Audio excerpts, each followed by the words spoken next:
السلام عليكم ورحمة الله تعالى وبركاته. أتمنى أن تكونوا في أتم الصحة والعافية. إذن في هذه الحصة إن شاء الله سأتقاسم مع طلبة ديال المستوى الأولى بكالوريا تمرينا مهما يتعلق بدرس الشغل والقدرة ديال القوة، بمعنى le travail et la puissance d'une force. Donc vous avez l'exercice voilà devant vous, vous pouvez soit stopper la vidéo, soit scanner le sujet que vous avez devant vous et le lire et le relire pour répondre aux questions posées, et après cela vous allez bien sûr comparer vos réponses avec les miennes.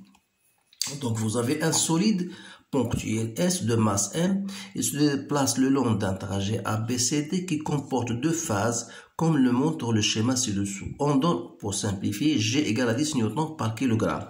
Donc vous avez une partie horizontale AB rectiligne de longueur L égale à 10 mètres.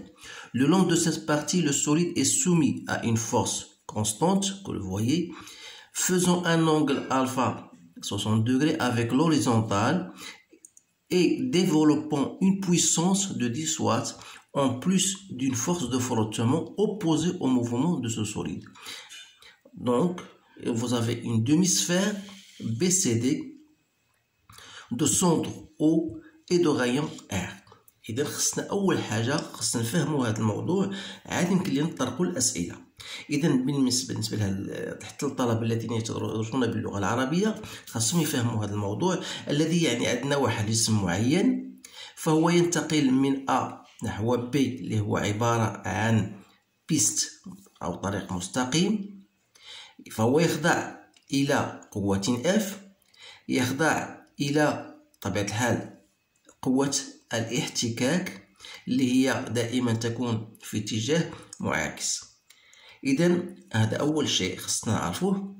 الآن يصل إلى B وغادي نشوفوا البقية ديال التمرين. إذا ما هي يا ترى الأسئلة التي تطرح؟ أول سؤال هو فوالا بعد ما فهمنا لو schéma، sachant que pendant la partie AB le mouvement est rectiligne et uniforme de vitesse V égale à 2 mètres par seconde. Donc rectiligne uniforme, c'est-à-dire que la vitesse est constante. On vous dit voilà, exprimer la puissance P développée par la force F, puis déduire que F égale à 10 newtons. Ça, c'est la première question. Deuxième question, calculer le travail de la force F au cours du déplacement AB. On déduire le travail de la force de frottement au cours du déplacement AB et l'intensité de cette force. Donc, on va répondre à ces questions-là, puis on va passer à la suite. Donc, pour la puissance, donc, vous savez bien sûr que la puissance d'une force, donc vous appliquez votre formule. Donc, la puissance d'une force F, par définition, c'est la force, le produit scalaire de la force et la vitesse. Donc, si je fais l'application du produit scalaire, c'est quoi? C'est le module de F, le module de V, cosinus de l'angle que fait F avec V. Donc, voilà la vitesse. Donc, c'est alpha. Donc, c'est cos de alpha. Donc, à partir de là, je peux en déduire F, c'est la puissance sur V cosinus de alpha. Voilà votre expression. Donc, il vous reste de faire votre application numérique. C'est-à-dire, vous allez mettre ces 10 watts sur 2 fois cosinus de 60 degrés. Ça vous donne bien 10 newtons. Donc, ça, c'est la première question. Deuxième question, calculer le travail de la force au cours du déplacement AB. Donc, le travail de la force. Voilà, le travail de la force F, le long le trajet AB. Toujours, on va voir notre schéma. Donc, le travail d'une force, le long trajet AB, c'est quoi? C'est, d'après la formule, c'est F, produit scalaire F, AB. Comme F et AB font un angle alpha, donc je peux mettre CF, AB, cosinus de alpha. Donc je fais mon application numérique, c'est 10 fois 10 fois cosinus de 60 degrés, donc c'est 50 joules. Voilà. Ce sont des questions simples qu'il faut appliquer. Voilà simplement votre formule. Donc, donner l'expression, calculer le travail, on déduire le travail de la force de frottement au cours du déplacement AB et de l'intensité F. Alors, nous avons une phrase qui est très importante en vous disant que le mouvement est rectiligne uniforme, c'est-à-dire que la vitesse est constante. Donc, d'après le principe d'inertie, alors la somme des travaux égale à 0, c'est-à-dire que le travail de F, toujours le long du trajet AB, plus le travail du poids, plus le travail de la force de frottement, égale à 0. À partir de là, je peux en tirer le travail de la force de frottement. Le travail du poids, bien sûr, égale à 0. Pourquoi? Parce que P est perpendiculaire au trajet. Donc il me reste travail de F égale à quoi? Égale à moins le travail de la force de frottement AB, c'est-à-dire moins 50 joules.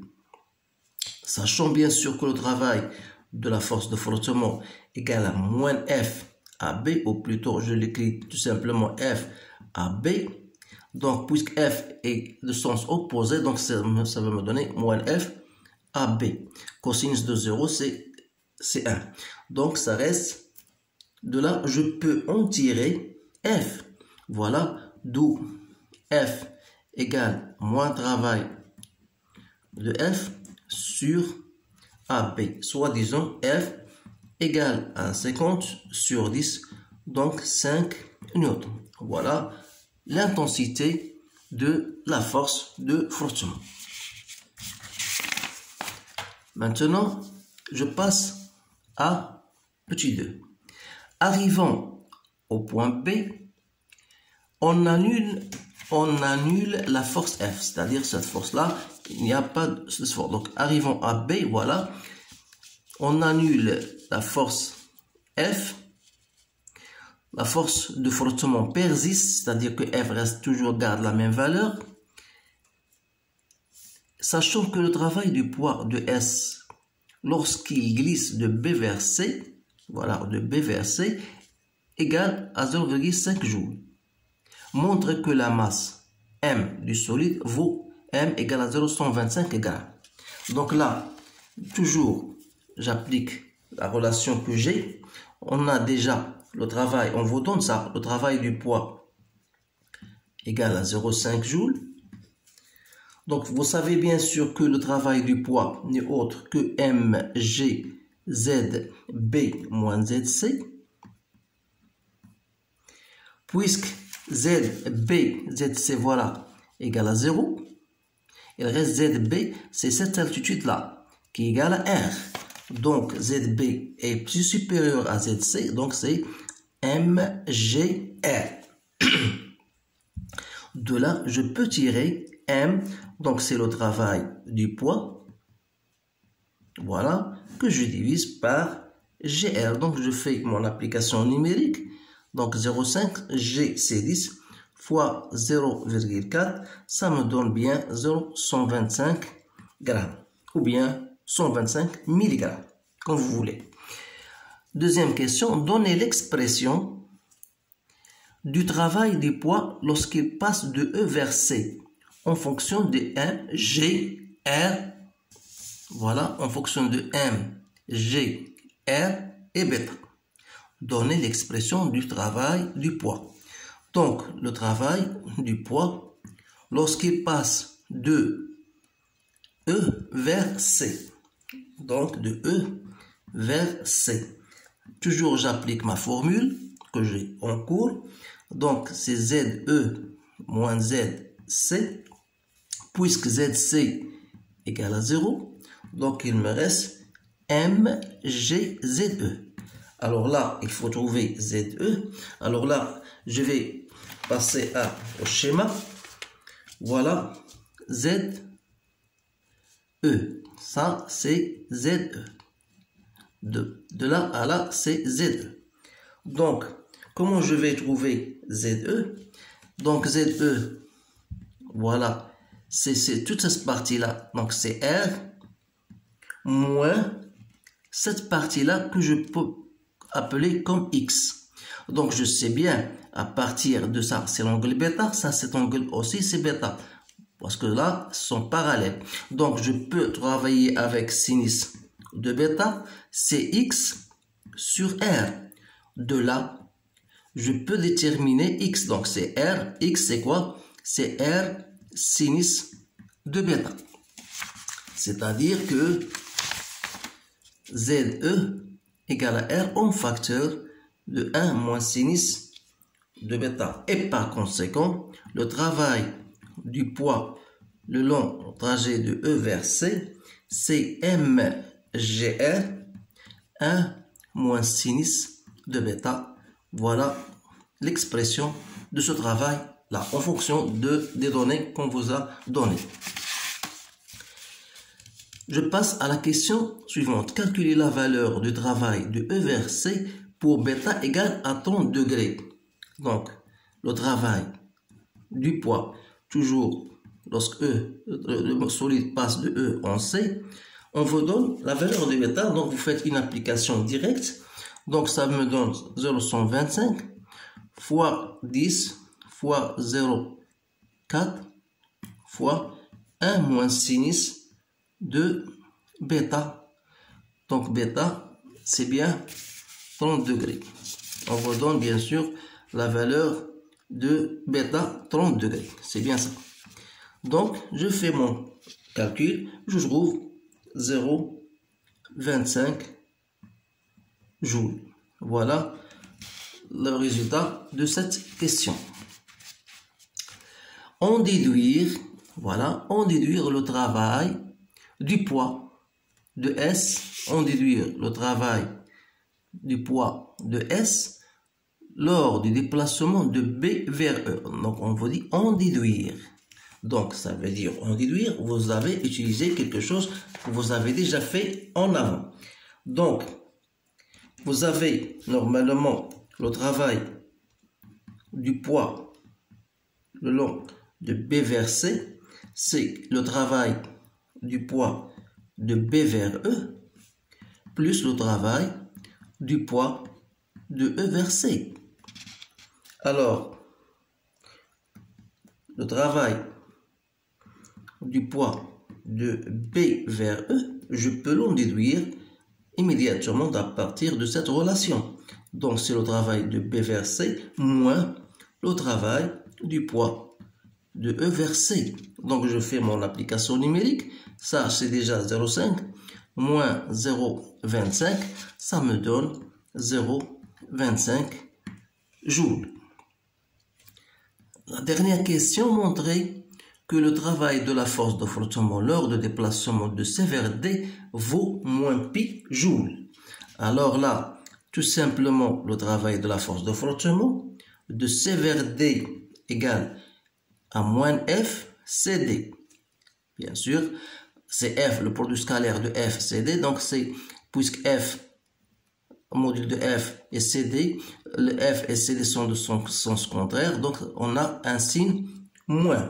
Donc, il suffit maintenant de faire votre application numérique. Mais avant de faire votre application numérique, donc, c'est quoi CD? CD, c'est le 1/4, si vous voulez, d'un disque. CD, si je considère ça comme un disque, voilà. Donc, CD, c'est le 1/4. Donc, c'est le 1/4 de... Donc, CD, c'est le 1/4 d'un cercle. Donc, 1/4 d'un cercle, c'est-à-dire un cercle, vous savez, le périmètre d'un cercle, c'est 2πr. Donc, c'est le 1/4 de 2πr. Donc, il suffit maintenant de faire votre calcul. Donc, c'est moins 5 fois 1/4 fois 2πr. Donc, 2πr, c'est-à-dire, c'est moins 5 fois πr sur 2. Donc, c'est pi sur 2 fois r. R, je le remplace, c'est 0,4. Donc, je trouve c'est bien moins pi joules. Voilà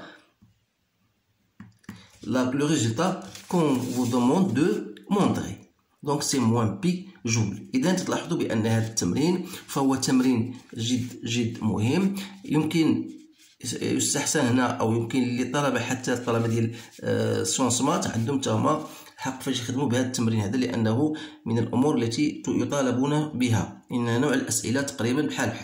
إذا لم يبقى إلا أن أشكركم على انتباهكم، وأتمنى لكم حظا سعيدا، والسلام عليكم ورحمة الله تعالى وبركاته.